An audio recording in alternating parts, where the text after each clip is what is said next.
Once more we, the gods of Thea, are broken, divided, and seeking aid from our loyal mortals. Worse yet, the world has shattered into pieces, throwing our believers into the four corners of the land. And from this broken earth, a blinding, burning light comes to claim all in its way. What is it? We do not yet know.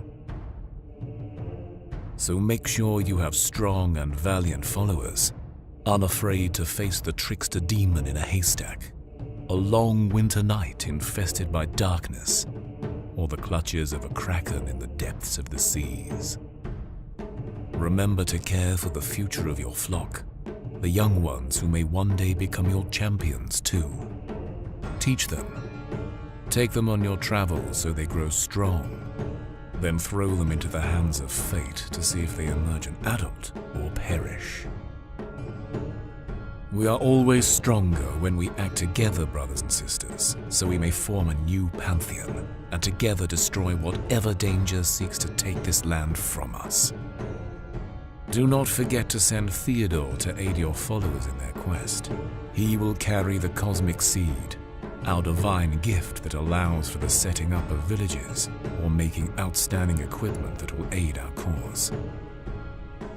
Or if we fail, our followers dismantling pets for meat shall be the least of our worries. You cannot lean back. I can't lean back, so I have to lean forward. You have to lean forward. And I'll sit like this. I'll do my hair. All right. I'll show my hairline receding. Oh, you didn't see that YouTube clip? Because that table is unstable. I stand there. I see it's very unstable. It is shaking. Right. It is shaking. Well, welcome to a 20-minute segment of us talking to you. Please, tell me who you are and a bit about your game. I am Miła Irek, also known as Yuuki. I'm the lead quest designer and writer for MuHa games for Thea the Awakening and now Thea 2 the Shattering. Okay. How are you finding EGX Rezzed? Cold.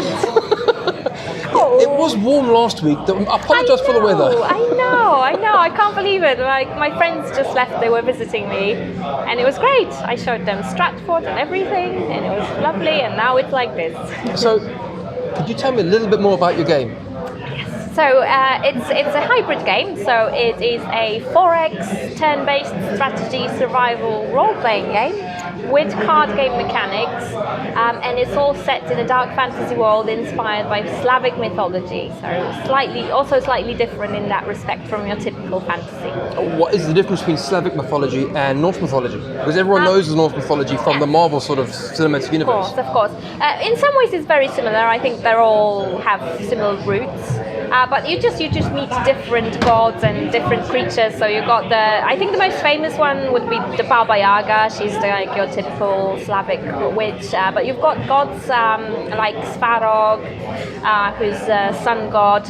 You've got Perun, who's a little bit like Thor in many respects. He's the god of thunder. So you will meet gods that kind of have similarities, but quite often they will be more quirky. I always say in Slavic mythology, because it hasn't been popularized just in the media and everywhere, it hasn't really gone through so many revisions in some way. So it's quite raw still, quite dark, quite twisted. Whereas I think Norse mythology or Germanic, it's gone through so many iterations. It's got like the comic books and everything, where everything's kind of made a bit more vanilla. Yeah. Whereas I think with the Slavic one, it's still in its brutal state. Right, so the question I've got is, with regards to your game, is what part of it have you enjoyed developing the most? Because it's a very big game, and you've got the card system to actually provide abilities and so on.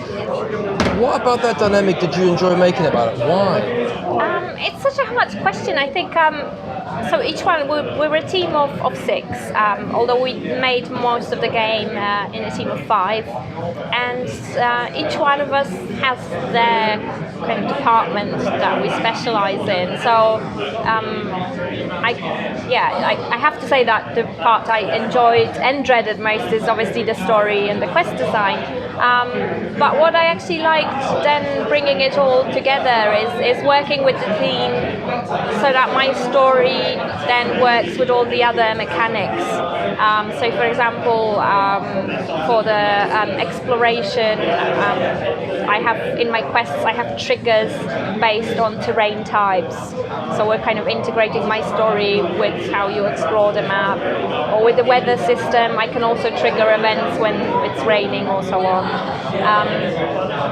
And yeah, so I've enjoyed the collaborative aspect of it. As you say, it's a huge game, so every part of it is it's massive. But yeah, definitely my little niche is the story, so I do like So, that. with regards to social medias and Steams and all the bits and pieces, where can these people find you? The game, you yourself, so they can tell you about the game, buy the game, and so on and so forth. Yeah, so the first one is actually out on Steam, all the consoles, recently on Switch, so you can find Thea the Awakening on all those platforms. With Thea 2 the Shattering, we're out on early access on Steam at the moment, so you can check out our Steam page. We have a really active Discord channel, which is great. It's over 1,000 people, really active, so if you want to have a community and chat about anything Thea related, for example, we have a tabletop role-playing game coming out as well soon, and things like that. So everything like that gets discussed on Discord. So you can see that. Check out our website at MuHaGames.com. So these are the main avenues that we try to communicate on. So Steam forums and Discord, I would say, are the two areas where we're most active. And we also have a Twitter account at MuHa Games, and I try to stay active as well. So that's where you can find me. You've been very busy today, so you as we said before, you haven't been very busy on the Twitter, but you've been quite busy today, so we forgive you. We forgive you. Thank you. All right, where's he gone? He's enjoying the warmth. Yeah, he wanders about. We think we're going to tabletop bits in a bit. Oh great, yeah, I haven't been yet. I want to go and see what they have. Yeah, but so you mentioned earlier about tabletop stuff. Are you going to be going there? Eventually? So it's not us doing the tabletop, it's our friends. So I hope they will. They're going to do a Kickstarter for it, I think. I mean, we've already play tested and everything, so it's happening. But yeah, I hope they should start coming to these things, and we could help them, with the. I wanted to ask about your Kickstarter. I didn't want to ask now, but I'll ask just a general question. It's just a case of, well, how did you find your Kickstarter campaign? Because a lot of people just go, Kickstarter and go. And they don't have any backing behind them, and they find that their whole thing failed. How did you do it? I think with the first one we failed twice, exactly for that reason, because we didn't have a community yet. It was too small of a game. It's just impossible to get it out there. So in the second one, to be honest, we had such a strong fan base from Thea the Awakening. It was literally just our supporters mainly backing us for the second one. So we were lucky in that respect. We didn't really have the budget or the experience to push it anywhere further, which is, I guess, a shame, but I think we still did really well. And it's just the people that have backed you are then a great resource, because they remain very active and they give us the feedback and everything. So I think do you find that the people that enjoyed the first one have come back for the second one and then supporting you on Kickstarter for the second one as well? Yes, a lot of them. Obviously not everyone, but a lot. It's a case of if they enjoy the first one and they want you to carry on making more of the same game, and develop the story, develop the game, have more fun with it. And I think, at least I hope from the interactions, we've always been a very kind of casual, open development team. So we talk to our fans constantly. Oh, I'll agree with that. We just chat on the Discord, as I said, or the Steam forums before that, or Facebook. We're very chatty and very open. We make mistakes, we say so, and we just very, sometimes I have to rein the team in because I'm responsible for the community. Sometimes I'm like, oh no, you stop right there. No, no, I get that. When you and G went off to go book a thing here, whatever, and I just sat down looking at the game, see who made it, how to play it. Yeah.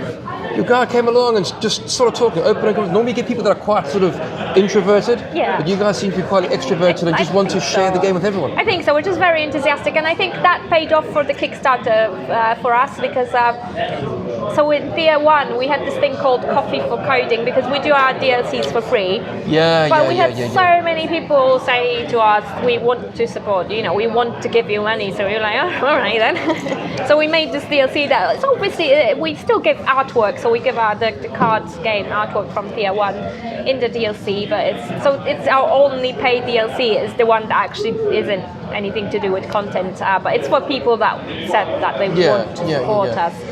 So I think with such a great fan base, the Kickstarter was really just a natural thing to do. So, publishers. That's a hot topic with regards to a lot of indie people. Yeah. Because the second you go publisher, you've sold out. Now, but people see it that way because they're very sort of, the mindset is very sort of jaded with regards to publishers. I don't see it like that, but at the same time, I wouldn't say that we're very enthusiastic about publishers either. We haven't had any terrible experiences or anything like that because we're self-published.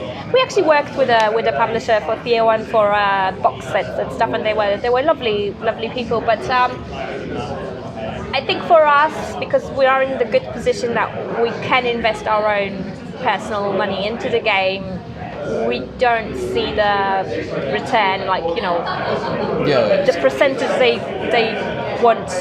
We don't see the gain from it's very much of a negotiation, right? Yeah. We'll give you this much, but we want so much out of your company. Exactly, and it's really hard when you are a small indie and you have so many publishers approaching you, and they're also quite small, and then to figure out who's the right person to go through. I wouldn't want to be in a position to have to do that, and so I can understand the lack of trust because there's been a lot of trouble and pushing like deadlines and stuff. So your game's not ready, but they're telling you have to publish, and that must be terrible because your game's not ready, and then someone else is telling you what to do and how to do it. So I can get that, but equally, I would never say that someone sold out because they went with a publisher. You have to, at the end of the day, it's so expensive to develop a game. So if you don't have the budget, you simply have to do it, and there's nothing wrong with it at all. So you haven't looked at Humble Bundle. You haven't looked at companies like Calypso. There we go. We've spoken with them, but Humble Bundle as a publisher, we haven't. We've spoken to Calypso at some point. It's just as I said, it's for us. It's the financial thing. Like we're not willing to give up Steam to anyone. I understand that. And then if you don't give up Steam to anyone, obviously that's the main revenue. So why would they want to? So I think it's a kind of a cycle with us.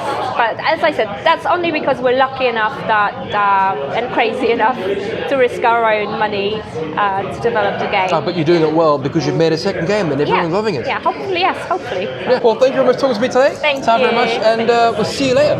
Yes. Everybody's tough.